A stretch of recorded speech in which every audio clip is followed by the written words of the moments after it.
Direct direct taxes income पे लगते हैं, जबकि इनडायरेक्ट टैक्सेस एक्सपेंडिचर पे लगते हैं। वही डायरेक्ट टैक्सेस जब आप इनकम कमाओगे, इनकम सैलरी की शक्ल में भी हो सकता है, और आप अगर बिजनेस कर रहे हैं तो प्रॉफिट की शक्ल में भी हो सकता है। तो अगर आप प्रॉफिट कमाओगे तो तब आप पे टैक्स लगेगा, अगर आपकी सैलरी होगी तो तब आप पे टैक्स लगेगा। ठीक है जी। अगर आप सैलरी नहीं लोगे, आप प्रॉफिट नहीं कमाओगे, तो टैक्स नहीं लगेगा आप पे। ठीक है जी। तो नॉर्मली डायरेक्ट टैक्सेस लगता है इनकम पे। तो डायरेक्ट टैक्सेस उस बंदे पे लगते हैं जिसने इनकम कमाई हुई हो।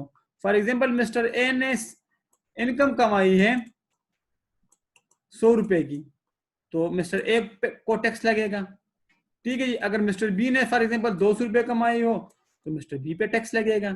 ठीक है। तो जिस बंदे ने इनकम कमाई हो, अर्न की हो, तो उस पे टैक्स लगेगा। जिस बंदे ने इनकम कमाई हो। ये ना हो कि मिस्टर ए ने इनकम कमाई और मिस्टर सी टैक्स होगा, नहीं।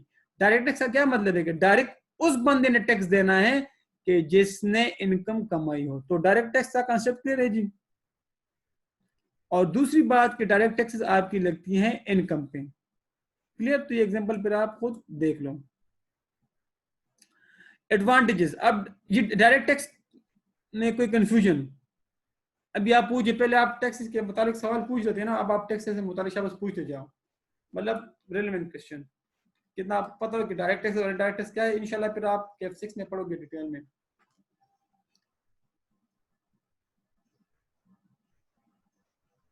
तो अगर वो टैक्स के क्राइटेरिया में फॉल करते हैं, जो छोटे मोटे ट्रेडर्स हैं आपके, तो अगर उसके स्लैब्स बनाए ना FBR ने कि अगर इस कैटेगरी में फॉल करेगी उसकी इनकम, तो उसको टैक्स देना होगा। अगर फॉर एग्जांपल उसने छोटे मोटे कारोबार के लिए क्या कहा है कि यार अगर जिसकी सालाना इनकम 4 लाख से ज्यादा हो तो वो टैक्स देंगे, अगर जिसकी सालाना इनकम 4 लाख से कम हो तो वो टैक्स नहीं देंगे। तो अगर वो क्राइटेरिया में फॉल करते हैं तो टैक्स देंगे, क्राइटेरिया में फॉल नहीं करते तो टैक्स नहीं देंगे।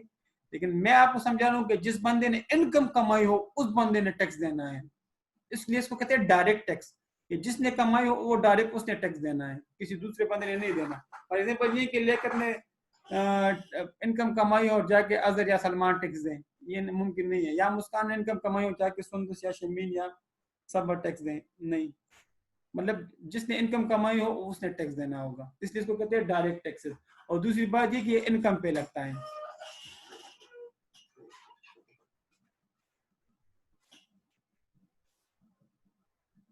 तो भाई मैं आपको तो यही समझा रहा हूँ कि आप जैसे लोग चार्टर अकाउंटेंट जब कल जाएंगे तो उसके लिए टैक्स कम करेंगे ना प्रोफेशनल तरीके से। जब कल इंशाल्लाह आप लोग मुंशी बनोगे, ठीक है ना, तो आप लोग उसके लिए टैक्स फिर वो छुपाओगे ना। तो यही लोग तो करते हैं, यही तो माजरत के साथ यही तो होता है ना, कि अक्सर प्रोफेशनल इस तरह करते हैं ना। ठीक है लियाकत भाई। तो वो उसके लिए वो इस तरह करते हैं, उस इनकम को इस तरह एडजस्ट कर लेते हैं कि उस पर वो टैक्स नहीं लगा था। यार ये आप मुझे टैक्सेशन की तरफ ना ले जाओ। वो अगर सेविंग अकाउंट में आपका पैसा पड़ा हो तो उस पर भी टैक्स लगता है। टैक्सेस हर चीज पे लगती है यार। इंशाल्लाह ये आप पढ़ लोगे, ये फिर आप टैक्सेस की तरफ जा रहे हो। इंशाल्लाह आप अपने ये सवाल थोड़ा सा सब्र करके इंशाल्लाह नेक्स्ट अटेम्प्ट में जब आप F6 दोगे तो उधर फिर आपको क्लियर हो जाएंगे इंशाल्लाह। तो अगर आपको फिर भी सीखने का शौक है तो मेरे ऑफिस आ जाओ, चाय भी पी लेंगे और गपशप भी लगा लेंगे। ठीक है भाई। पाकिस्तान में उस दिन जिस दिन मैं काम करता हूँ डिपार्टमेंट, उस हमारे जो वो थे रिसर्च एंड डेवलपमेंट के जो हेड है ना, उसने एक वो बनाया था समरी कि पाकिस्तान में 46 टाइप के टैक्सेस है, 46 टाइप की। अगर कभी आपको फुर्सत मिले तो आप जाके नेट पे ना थोड़ा सा सर्च कर ले अपने बिजली का बिल, अपने घर के बिजली का बिल, तो आपको पता लग जाएगा कि बिजली के बिल में कितने टाइप के टैक्सेस होते हैं। कभी आप इंशाल्लाह फारिग हो जाए ना अपनी पढ़ाई से, मतलब एग्जाम के बाद, तो कभी अपने घर का बिल जरा उठाएं, मतलब नेट पे सर्च करें, नेट पे मतलब नेट से वो देख लेना कि उसमें कितने टाइप के टैक्सेस हैं। अगर फॉर एग्जाम्पल आपका बिल आ रहा हो ना 100 रुपये, तो उसमें 50% अमाउंट जो होगी ना 50 रुपये, ये आपके टैक्सेस के होंगे, बाकी 50 के आपने बिजली कंज्यूम की। कभी आप उठा लें। तो यार क्यों रिकॉर्डिंग ऑफ कर लें यार, चलो ऑफ कर देते हैं। ठीक है भाई, मैं शेयर नहीं करूंगा रिकॉर्डिंग। ठीक है जी। एडवांटेजेस। तो इक्विटेबल यार, ये तलख बातें हकीकतें इंशाल्लाह आपको पता लग जाएगा। इक्विटेबल, ठीक है। एडवांटेजेस का ये है कि इक्विटेबल है भाई, इक्विलिटी की एलिमेंट्स में आ जाती हैं कि जो बंदा इनकम कमाएगा वो टैक्स देगा, या जो बंदा ज्यादा इनकम कमाएगा वो ज्यादा टैक्स देगा, जो बंदा इनकम नहीं कमाएगा वो टैक्स नहीं देगा। ठीक है जी, या जो बंदा कम इनकम कमाएगा वो कम टैक्स देगा। क्लियर भाई? तो इसमें इक्विलिटी का एलिमेंट है। ओ यार छोड़ो, कुछ नहीं होता, मैंने कौन कौन सा वो किया यार। ठीक है जी, तो इक्विलिटी का मतलब ये इक्विटेबल के इक्विलिटी में आपकी दो बातें आएंगी। हायर, मैंने आपसे कहा ना कि हायर प्रोग्रेसिव टैक्सेशन में higher tax for higher people and lower tax for lower people. तो इक्विलिटी में, डायरेक्ट टैक्सेस में इक्विलिटी का एलिमेंट आ जाता है कि अमीर ज्यादा टैक्स देंगे। ठीक है, जब वो ज्यादा इनकम का कमाएंगे, इनकम पे टैक्स लगता है ना डायरेक्ट टैक्स, तो ज्यादा इनकम कमाएंगे तो ज्यादा टैक्स देंगे, कम इनकम कमाएंगे तो कम टैक्स देंगे। तो इक्विलिटी की एलिमेंट आ जाती है। Cost of collection is low. इसमें नॉर्मली मैंने आपसे ऊपर हमने क्या कहा कि कैन ऑफ इकोनॉमी होना चाहिए ना एक टैक्स सिस्टम में, उससे एक प्रिंसिपल था। तो इधर भी कास्ट ऑफ कलेक्शन कम होता है। क्यों? क्योंकि उसने एक प्रोफार्मा दिया होता है एफबीआर ने, आपने उसको फिल करना है। अगर वो ऑटोमेटिकली आपका टैक्स कैलकुलेट कर लेगा।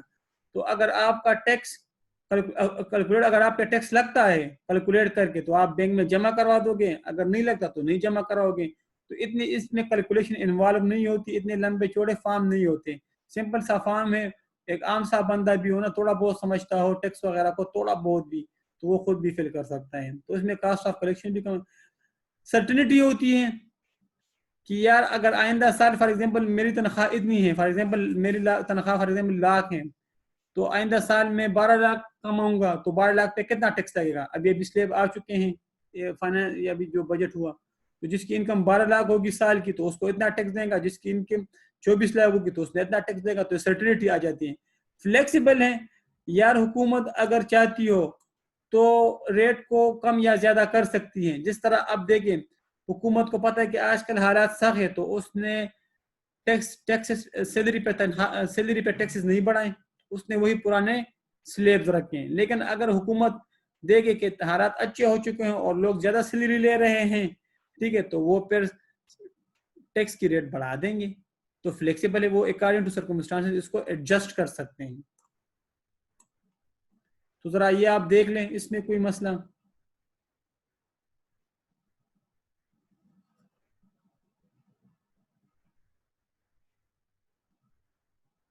जी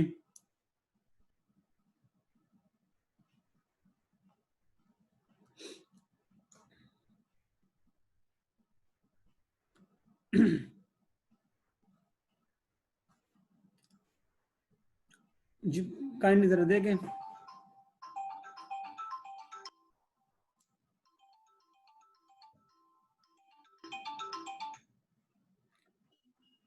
अच्छा, disadvantage is possible to avert. Possible to avert mean कि आप इसको इजीली छुपा भी सकते हैं।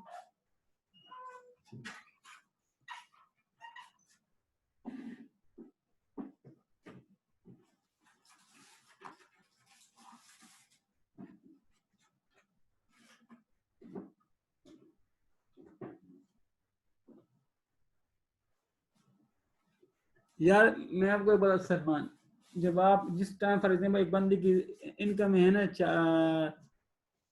4 लाख, और अगर उसकी 4 लाख से ज्यादा है, तो अगर वो सैलरी लेता है ना, जिस टाइम उसकी सैलरी ट्रांसफर होती है ना बैंक में, तो उस टाइम उससे हम विथहेल्ड कर लेते हैं और जाके एफबीआर को जमा करा लेते हैं। फॉर एग्जाम्पल एक बंदे की तनख्वाह है फॉर एग्जाम्पल 50,000 रुपये, ठीक है ना, उस पर फॉर एग्जाम्पल टैक्स बनता है 1,000 रुपये, तो हम उससे 1,000 रुपये डिडक्ट कर लेते हैं, ठीक है ना, और उसको 49,000 रुपये उसके अकाउंट में ट्रांसफर कर लेते हैं।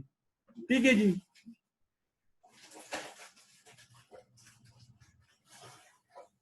जी जी जी। हाँ हाँ, बिल्कुल, उससे टैक्स कट कर लेते हैं ना। बाकी उसके अकाउंट में ट्रांसफर कर लेते हैं और ये हम FBR में जमा करवा लेते हैं। जी जी जी बिल्कुल, मखनी साहब को, जी बिल्कुल ठीक है। तो पॉसिबल इवेंट्स का मतलब ये है कि पॉसिबल बंदे इसको छुपाता भी है, ठीक है ना, भाई जालिम नहीं है तो हुकूमत चुप पे तो नहीं चलेगी ना, हुकूमत के पास तो ये सोर्स ऑफ इनकम है ना, इसमें जालिम की क्या बात है भाई, हुकूमत को एक चुप पे तो नहीं चलेगी ना, वो चुप मारेगी और तो लोगों को उसके पास पैसा आएगा, इसी तरह इसे इकोनॉमी चलती है, ठीक है जी। तो जालिम मालिम कुछ भी नहीं है भाई, सही कर रहे हैं भाई, हम लोग कहाँ से खाएंगे फिर अगर ये टैक्स सिस्टम ना हो तो। अच्छा, पॉसिबल टू एवेड ये कि लोग छुपाते भी हैं फिर इनकम टैक्स को, ठीक है ना, प्रोफेशनल्स को हायर करते हैं और उससे कहते हैं कि यार हमारे टैक्स को छुपाओ, तो इनकम टैक्स आसानी से छुप भी सकता है, ठीक है जी।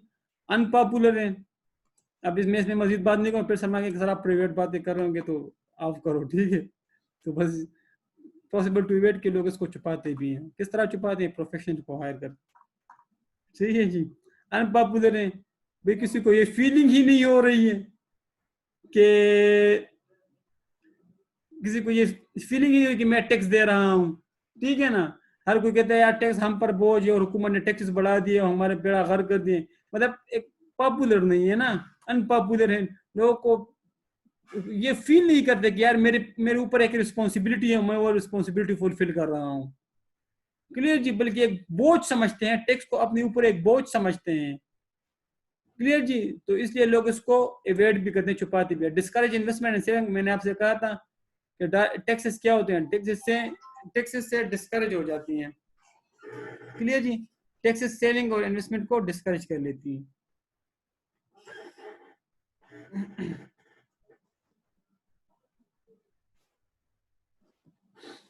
इसके मुकाबले में इनडायरेक्ट टैक्सेस होते हैं। इनडायरेक्ट टैक्सेस वो टैक्सेस होते हैं जो कि एक्सपेंडिचर पे लगते हैं, जब आप एक्सपेंडिचर करोगे तभी आपने ये टैक्स देना है, अदरवाइज आप लोगों ने ये टैक्स नहीं देना। फॉर एग्जांपल, अगर आप सुबह टूथपेस्ट लोगे तो तब आप टैक्स पे करोगे, अदरवाइज आप टूथपेस्ट नहीं लोगे, आप खर्चा नहीं करोगे तो टैक्स नहीं दोगे। समझ आ रही है कि नहीं आ रही? तो इसका इंडायरेक्ट टैक्सेस के साथ एक वो कंट्रास्ट टाइप भी है ना, वो इनकम पे लगती है जबकि ये एक्सपेंडिचर पे लगता है। जब आप एक्सपेंडिचर करोगे तो तब आपने ये टैक्स देना है, अदरवाइज ये टैक्स आपने नहीं देना। और इसको कुछ जुबानों में, जी जी बिल्कुल, कुछ जुबानों में वैल्यू एडेड टैक्स भी कहते हैं। इसकी मिसाल है कस्टम ड्यूटी, एक्साइज ड्यूटी, ये देखे आप, ये इसकी मिसालें हैं। इंशाल्लाह इसके एडवांटेज और डिसएडवांटेज इंशाल्लाह हम कल पढ़ लेंगे, ठीक है जी। एक जरूरी काम आ रहा है ना वो, ठीक है। तो इंशाल्लाह फिर हम इसको कल पढ़ते हैं और इस पे पास पेपर करके एक नया चैप्टर भी शुरू कर देंगे। तो आज के लिए यही काफी।